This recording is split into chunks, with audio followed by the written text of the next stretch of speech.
नमस्कार दोस्तों, स्वागत है आपका आपके अपने YouTube channel just do it पर। तो दोस्तों आज मेरा एग्ज़ाम था। आज सेकंड शिफ्ट में मेरा एग्ज़ाम था और अच्छा हुआ, मतलब जल्दी ही हो गया एग्ज़ाम। और पहली बार में मैं आज मतलब एग्ज़ाम से पहले मुझे ऐसा बिल्कुल नहीं लग रहा था कि मेरा एग्ज़ाम है अभी। मतलब जो एक एंग्जाइटी वगैरह होती है, जो नर्वसनेस होती है, वो कुछ भी नहीं लग रही थी। मतलब पहली बार हुआ, नहीं तो थोड़ा बहुत तो लगता था मुझे कि कल एग्ज़ाम है, वो थोड़ा बहुत ऐसा। बट इस बार कुछ भी नहीं ऐसा मतलब फ़ील हुआ मुझे। तो एग्ज़ाम को मैं गया और वहाँ पर जितने मतलब टीसीएस का स्टाफ होता है वहाँ पर, उतना ही एसबीआई का स्टाफ था। मतलब हमारा जो ब्लॉक था उसमें 3-4 ऑफिसर या फिर मतलब जो स्टाफ था वो एसबीआई का था और 3-4 स्टाफ टीसीएस का था। तो काफ़ी सारा स्टाफ आया हुआ था एसबीआई की तरफ से, ठीक है। और तो दोस्तों आज इस वीडियो में मैं आपको सेल्फ गिवन एनालिसिस दूंगा शिफ्ट 2 का। और दोस्तों इस एनालिसिस को आप देखना और इसमें मैं मेरे अटेम्प्ट भी बताऊंगा। और इस एनालिसिस को आप देखना, आपको आगे काम आएगा 27, 28 और 1 मार्च को जिनका एग्ज़ाम है उनको, ठीक है। तो चलिए दोस्तों करते स्टार्ट, ठीक है। तो दोस्तों सबसे पहले इंग्लिश की बात करते हैं। आपको सीक्वेंस तो पता चल ही गया होगा, इंग्लिश, क्वांट और रीजनिंग। उसके पहले मैं आपको एक बताता हूँ, आप साथ में 3-4 फ़ोटो लेके जाओ। वहाँ पर 2-3 फ़ोटोज़ लगते हैं। एक तो एडमिट कार्ड पर लगाना पड़ेगा, ठीक है, और 2 फ़ोटोज़ वहाँ पर लगते हैं अटेंडेंस के लिए, ठीक है। तो ये आप लेके जाओ, ठीक है। तो चलिए दोस्तों करते हैं स्टार्ट। तो दोस्तों इंग्लिश में आरसी था। आरसी में एक मुझे एक लड़की का नाम नहीं याद आ रहा, सबरता या फिर कुछ तो नाम था, और उसके पिताजी थे, वो एक फार्मिंग स्टार्ट करना चाहते हैं, ठीक है। और लोग उन्हें काफ़ी अपोज करते हैं क्योंकि वो कुछ नया करना चाहते थे फार्मिंग में। फिर भी वो लोगों की सुनते नहीं है और स्टार्ट करते हैं और उनको उसमें सक्सेस मिलता है। स्टार्टिंग में वो सॉइल इरोजन वगैरह उस पर काम करते हैं, उसको सक्सेस मिलता है उन दोनों को उसमें। देन कुछ सालों बाद उनकी जो लड़की है सबरता, ठीक है, वो एक ऑर्गेनाइजेशन स्टार्ट करती है जिसमें वो मतलब जो फार्मर्स होते हैं उनको अवेयर करती है। तो ऐसा एक स्टोरी बेस्ड पैसेज था, ठीक है। तो मतलब वो अवेयरनेस इस तरह से करती है कि मतलब फार्मिंग में मतलब ज़्यादा क्रॉप्स लेने चाहिए, ठीक है, जिस वजह से मतलब फार्मर्स डिपेंड ना हो एक ही क्रॉप पे, ठीक है। तो इस तरीके से था, मतलब स्टोरी बेस्ड था। तो स्टोरी बेस्ड थोड़ा सा इजी होता है बाकी के कंपैरिजन में।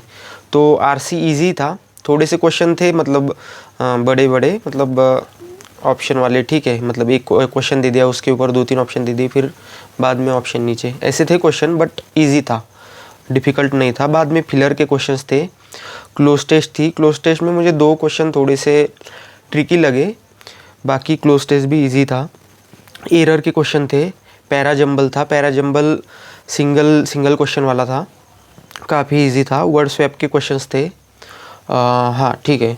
तो इंग्लिश में इतना ही था शायद, ठीक है। देन अभी क्वांट की बात करते हैं दोस्तों। क्वांट में थोड़ा सा मैं अरिथमेटिक में फंसा था, ठीक है, इस वजह से थोड़ा सा कम हुए क्वांट में। दोस्तों सिंप्लीफिकेशन थे, सिंप्लीफिकेशन के सिर्फ 10-11 क्वेश्चंस होंगे और सिंप्लीफिकेशन मुझे इजी लगा, ठीक है। तो सिंप्लीफिकेशन इजी थे और बाकी wrong number, missing number, quadratic, बाकी कुछ भी नहीं था। देन डीआई थी। डीआई में 2 डीआई थी, ठीक है। एक में डायरेक्टली डाटा गिवन था, टेबल डीआई थी एक, ठीक है, जिसमें 3 बॉयज़ थे और उन बॉयज़ के मार्क्स वगैरह कुछ दिए हुए थे, मार्क्स या फिर जो बुक्स रीड करते हैं ऐसा कुछ तो था, ठीक है। तो ये एक डीआई थी। उसके ऊपर क्वेश्चन कुछ तो लेंदी दिखने में लग रहे थे, बट वही मतलब क्वेश्चंस थे कि सपोज़ बॉयज़ में नाम ले लूँ, मतलब एक ए नंबर का बॉयज़ ले ले, ठीक है, उसके मार्क्स है 300, देन उसके 60% मार्क्स ये है वो, ऐसे थोड़े बार लिंक था, मतलब ठीक है, ज़्यादा डिफ़िकल्ट नहीं थे। देन और एक डीआई थी जिसमें ईयर्स था और ये भी ये पाई चार्ट नहीं, ये बार ग्राफ वाला था, ठीक है, ये बार ग्राफ वाला था और इसमें ए और बी का डाटा और ईयर्स थे, ठीक है। इस पर भी वही क्वेश्चन, मतलब थोड़े से घुमाए हुए वगैरह, ठीक है। बाकी क्वेश्चंस इजी थे, ऑलमोस्ट क्वेश्चन इजी थे। देन 15 अरिथमेटिक थी शायद, 14 to 15 अरिथमेटिक थी। तो अरिथमेटिक भी इजी थी और कुछ क्वेश्चन में मैं फंसा था।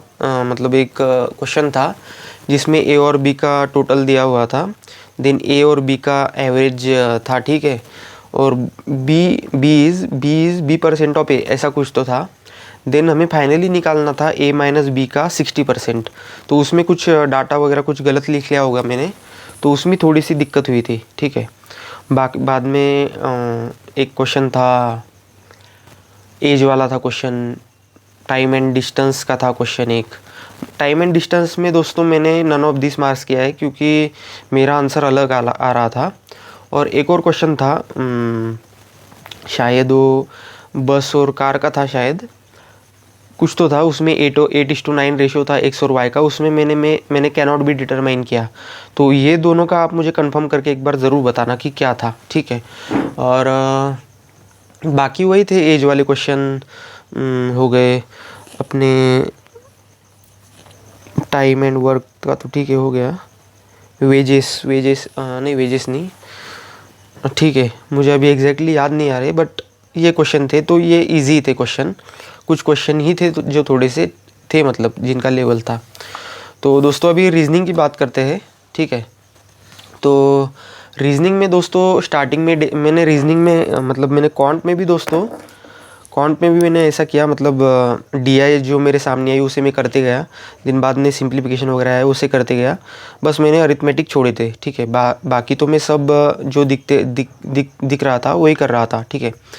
रीजनिंग का भी मैंने वन गो में ही किया।